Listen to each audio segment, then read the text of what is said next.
नमस्कार दोस्तों, स्वागत है आपका हमारे YouTube चैनल पर। दोस्तों, आज हम इस वीडियो में जानने वाले हैं नवरात्रि में क्या करें और क्या ना करें। जाने किन बातों का रखना है ध्यान। यदि आप नवरात्रि के व्रत रखते हैं या नहीं रखते, फिर इन 9 दिनों में आपको कुछ नियमों का पालन करना होता है। कई ऐसी गतिविधियां होती है जिन पर पाबंदी होती है, उनको इस समय के दौरान करना वर्जित माना जाता है। शारदीय नवरात्रि का प्रारंभ 26 सितंबर से हो चुका है। 5 अक्टूबर को दशहरा के दिन समापन होगा। नवरात्रि के समय में माँ दुर्गा के 9 स्वरूपों की आराधना की जाती है। माता रानी के हर स्वरूप का अपना एक अलग महत्व है। यदि आप नवरात्रि के व्रत रखते हैं या नहीं रखते, फिर इन 9 दिनों में आपको कुछ नियमों का पालन करना होता है। कई ऐसी गतिविधियां होती है जिन पर पाबंदी होती है, उनको इस समय के दौरान करना वर्जित माना जाता है। यदि आप उन बातों का ध्यान नहीं रखते हैं, तो आप माँ दुर्गा की कृपा से वंचित रह सकते हैं। तो आइए जानते हैं नवरात्रि में सबसे पहले आपको कौन से कार्य करने चाहिए। साथ ही जानेंगे कि नवरात्रि के दौरान आपको कौन से कार्य नहीं करने चाहिए। नंबर 1 पर आता है नवरात्रि के प्रथम दिन यानी अश्विन शुक्ल पक्ष प्रतिपदा तिथि अपने पूजा स्थान और घर की साफ सफाई अच्छे से करनी चाहिए।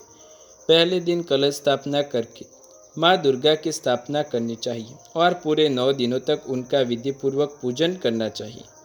नवरात्रि में आप दोनों समय यानी सुबह और शाम पूजन नहीं कर सकते हैं, तो सुबह और संध्या की आरती अवश्य ही करें। नवरात्रि में आपको दुर्गा चालीसा, दुर्गा सप्तशती और देवी भागवत पुराण का पाठ करना चाहिए। देवी भागवत पुराण में माँ दुर्गा की महिमा का वर्णन बहुत विस्तार से मिलता है। दुर्गा पूजा में सप्तमी का पाठ करने से आपकी मनोकामनाएं पूरी होती है, क्योंकि उसमें दिए गए सिद्ध मंत्र काफ़ी फलदायी माने जाते हैं। जो लोग व्रत रखते हैं उनको चारपाई और सोना वर्जित होता है। या तो आप ज़मीन पर सो जाए या फिर तख्त पर। नवरात्रि के समय में व्रत रखने वाले फलाहार करते हैं। सात्विक भोजन के साथ ही मन, कर्म और वचन की शुद्धता भी आवश्यक है। जो लोग 9 दिनों तक व्रत नहीं करते, वे पहले दिन और दुर्गा अष्टमी के दिन व्रत रखें। जो स्वास्थ्य कारणों से व्रत नहीं करते, वे सात्विक भोजन और ब्रह्मचर्य के नियमों का पालन करते हुए माँ दुर्गा की पूजा कर सकते हैं। पूजा में व्रत की बाध्यता नहीं है। नवरात्रि में न करें ये काम। दोस्तों, हमने ये तो जान लिया कि नवरात्रि में आपको कौन से कार्य करने चाहिए जिससे माता रानी प्रसन्न होती है। अब आइए जानते हैं कि नवरात्रि में कौन से कार्य नहीं करनी चाहिए। सबसे पहले मांसाहार और तामसिक भोजन का त्याग कर दे। लहसुन प्याज का सेवन बंद कर दे।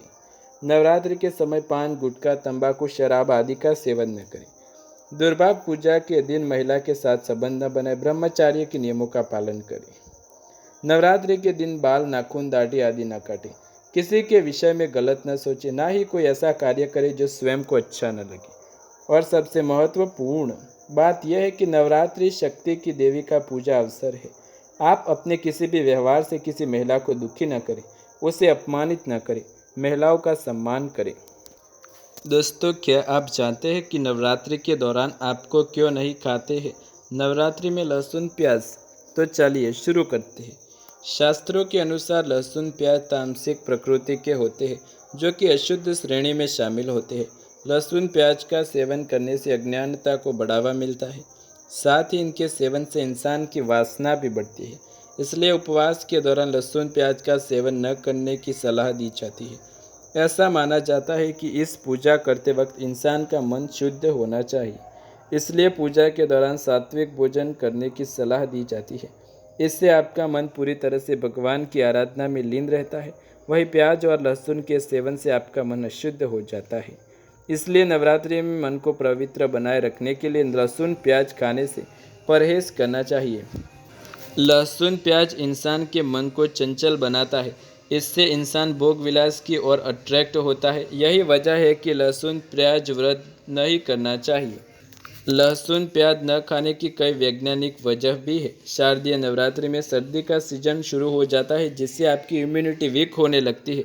इसलिए सात्विक खाना इम्यूनिटी को बढ़ाने में मददगार रहता है। तो दोस्तों यदि आपको वीडियो पसंद आए तो लाइक शेयर कमेंट कर दे। चैनल पर नए हैं तो सब्सक्राइब करके बेल आइकन ज़रूर दबाएं ऐसे ही नए वीडियो देखने के लिए। मिलते हैं अगले वीडियो में, तब तक के लिए धन्यवाद।